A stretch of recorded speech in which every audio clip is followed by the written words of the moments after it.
Hey guys, I'm sorry. I really wanted to make an awesome video for you. I really wanted to put my heart and soul into it, but unfortunately, I'm not going to be able to. I'm having to make the video while I'm driving to class right now. So I'm sorry in advance.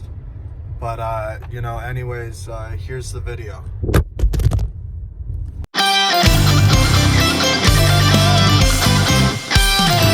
Mo Bobby.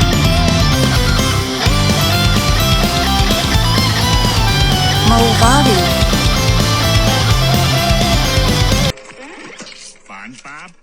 Hi, how are you? Ladies and gentlemen, boys and girls, I don't know why I'm acting like anybody besides you, Professor, is watching this, but welcome to my video about hacking. Me personally, I love hacking. I hope to be a penetration tester when I'm older, when I'm not a baby boy anymore. But a lot of people get scared when you mention hacking, and, I'm wondering why. Why do people get scared? Well, let's look into that. When most people think of hacking, they imagine some malicious force out to steal their mother's maiden name. And while this may be true in some cases, hacking is a much more nuanced topic than many people give it credit for. Hell, without innovations in hacking culture, many modern security luxuries we have today would be non-existent, and the likelihood of bad actors being able to do as they please would almost be a certainty.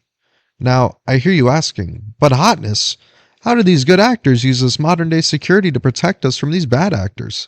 Well, hopefully, by the end of this video, I will have conveyed the message that because of these bad hackers finding exploitative measures within different security systems, this allows the good hackers to learn from these bad hacks and tailor the next wave of antivirus and anti-malware software to these attacks, while also spreading this knowledge to the wide array of the heroes of hacking all over the globe.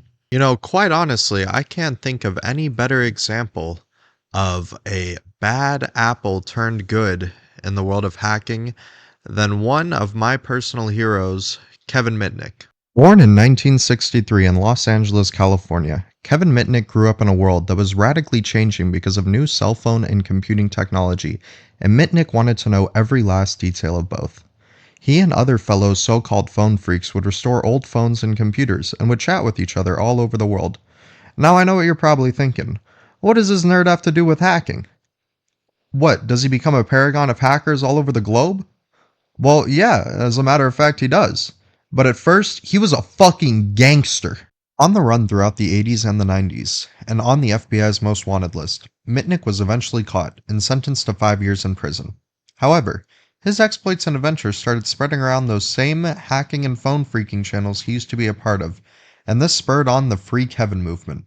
The Free Kevin movement was taken on by thousands of ethical hackers all over the globe, as they enjoyed Mitnick's escapades as he never hacked for financial gain, only for the glory of doing it, and for a trophy at the end, which is something every hacker, and probably most programmers, can get behind and respect. Including me. I fucking love this dude.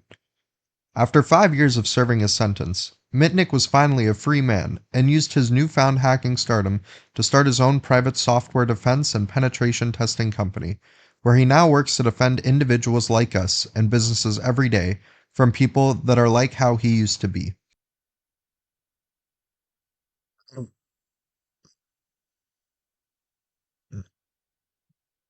So, it's a little bit of a continuity error. I've learned now to not try to record whole videos at 2 a.m. when I'm sleepy, but it's now 11 a.m. and I'm well rested and ready to continue. So, anyways, so you might be asking yourself, well, Hotness, why did you just spend 2 minutes talking about one of your personal hacking heroes who's a treasure to behold?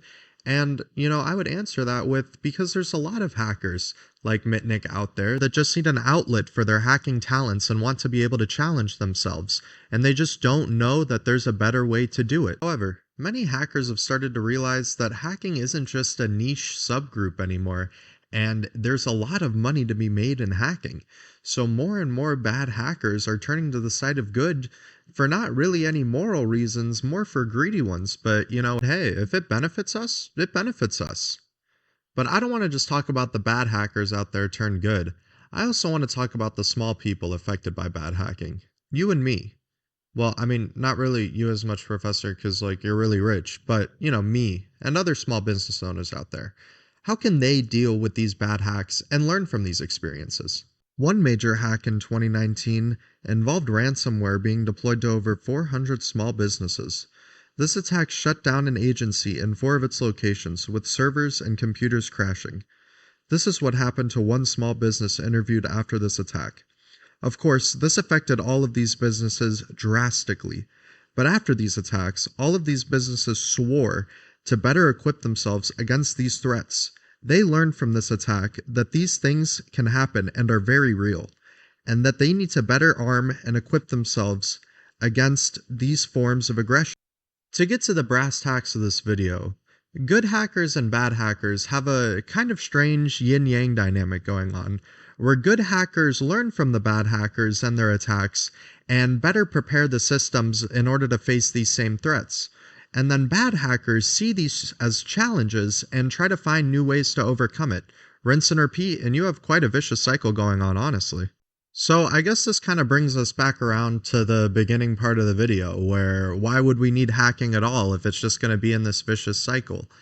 And yeah, I mean, in a perfect world, we probably wouldn't need hacking. But, you know, what sucks is people are always going to want to steal your shit. And unfortunately, technology is the newest and best way to do that. So as long as there's one bad apple in the orchard, we're always going to need a couple of good ones to defend the rest of us. We also need to remember, though, that we can't just rely on these couple of figures that want to do good for society and good by hacking's name. We have to take it into our own hands as citizens of a technological world to learn more about hacking and to learn from these bad attacks and to use these bad attacks against these bad actors in order to stop them in their tracks. Just remember, guys, and you know, I'm using guys here like as like a speaking to the audience moment. I know it's still just you, Professor. We're basically just having a one-on-one chat right now. But remember, if we don't learn from these bad attacks, then I mean, my ethical theory is wrong and I get an F because it doesn't benefit us at all. But luckily, there are a special few out there that do want to learn from these bad actors, or that are bad actors themselves that have decided to walk the path of good to help humanity. And I, for one, have a great thirst of knowledge for hacking. And I hope after this video, you do too. Alright, thanks for watching, guys. And remember, keep hacking. Peace out. Bye! Professor, just as another 20 seconds of filler to make this 8 minutes, but also, genuinely, you have been one of, if not the coolest professor I've had in all of my college experience. I'm not just trying to sniff farts half a mile up your ass. I really mean it. You've been awesome. It's been an awesome class. I'm going to tell you all this shit tomorrow when I hand this to you on a USB. But I just wanted to let you know that I genuinely had a lot of fun. And thank you for the cool little refreshing semester before I have the hell that is my senior year.